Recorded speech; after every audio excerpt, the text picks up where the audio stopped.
UCLA is an extremely busy place. In fact, about 35,000 people walk across the campus every day. While walking to class, you may never know that you're walking among scientists, artists, writers, professors, or alumni. It's a diverse group, to say the least. But everyone here has one thing in common. They're bold. The Bold Project is a way of self-reflecting. It's a way of asking yourself, what bold moments and what bold things have I done in my life that really define who I am? My boldest moment was making the decision to leave my residency in psychiatry and pursue a career in modeling. I mean, I was 24 years old when I finished medical school and, 26 by the time I'd done my internship and a few months of residency. And it was something that a lot of people thought was crazy and sort of warned me against doing. But having worked in the industry in front of the camera and now doing a little bit more work behind the camera, I think that it was a pretty bold move, but definitely paid off. My job as a teacher for 43 years is to try to stimulate my students to find their own passions so that they can become active citizens. These are some of the civil rights buttons that I got during the civil rights movement. One of my central objectives is to explain to my students that you need not be black to be involved in civil rights. You need not be a woman to be a relentless foe of sexism. You need not be gay to attack homophobia. We are all part of the human family. And when we see oppression anywhere, it seems to me to be our moral responsibility to fight it. Even though my parents really weren't enthusiastic about my going to law school, couldn't quite imagine how that was going to work out. It was something that I was very, very determined that I wanted to do for myself. This is a picture of my law school graduation in June of 1973, and that's my husband, Alan. We were both in law firms, both successful young lawyers, but in September 1978, my husband, who was my sweetheart, was killed in this terrible plane crash that happened in San Diego. 144 people were killed. It was a situation that many people would have thought that might have been a paralyzing circumstance. But I had a great education and a great foundation here at UCLA. I had all the credentials to be able to move forward on my own, and ended up moving to Washington very shortly after this horrendous accident, and really developed a whole career and a life in Washington. And that was a decision that really changed my life. You never know how life's going to turn out. By taking those risks and sometimes even stumbling a little bit, making some mistakes, is how you really are going to move forward and how you're really going to be able to succeed. These are some of the albums that I recorded in the early stages of my career. I remember my father's response when I told him that I was going to become a musician. At first he was really against it, and everyone thought I was bonkers. I had to be completely out of my mind. I think that people still felt that it was going to be really difficult for me to make a living solely as a flutist. But I felt that there was something that was really stirring inside that I had to say to the world.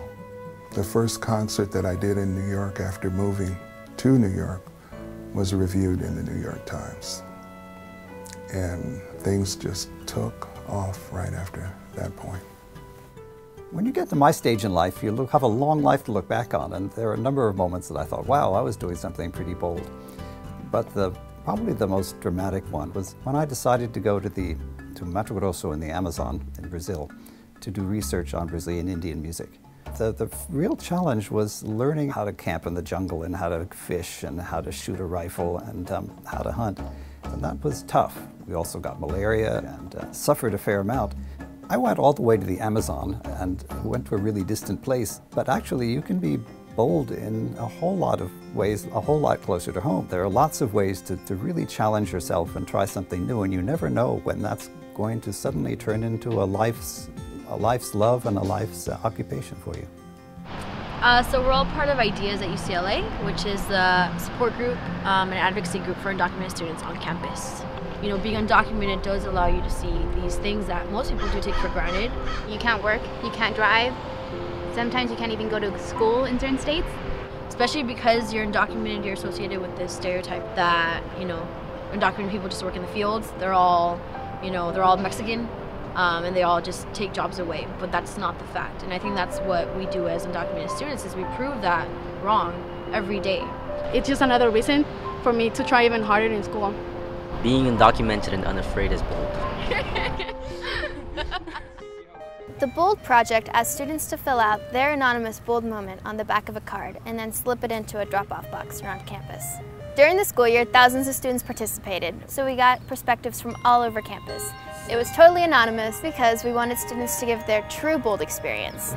It's not every day that you get an opportunity to just kind of like let this out and no one's ever going to pinpoint your name.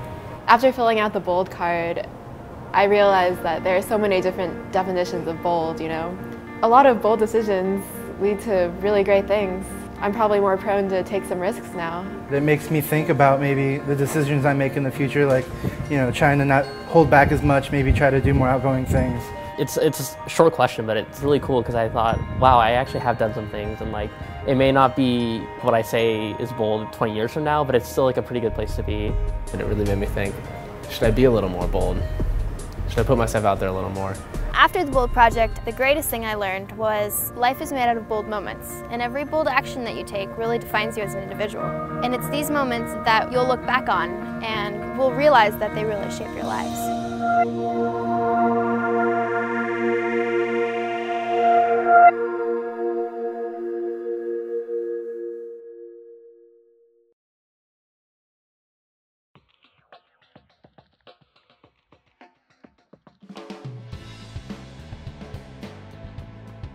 The boldest thing I've ever done is travel at 160 miles per hour, naked. The boldest thing I ever did was using my medical skills to treat a patient. The boldest thing I've ever done is that I climbed a mountain with my bare hands and with no equipment. The boldest thing I ever did was play music in front of 1,000 plus people. I competed in a poetry slam. The boldest thing I've ever done is I was a male stripper for a night. The boldest thing I've ever done was go parasailing in Hawaii when it was extremely windy. Thought I was going to die, but it ended up being fun. The boldest thing I've ever done was that I came out. The boldest thing I've ever done is gone cliff diving. The boldest thing I've ever done was that I have recurring nightmares about singing in public, so I sang alone in front of my whole school. The boldest thing I've ever done is I set type in bold. The boldest thing I ever did was drink lots of tap water in China.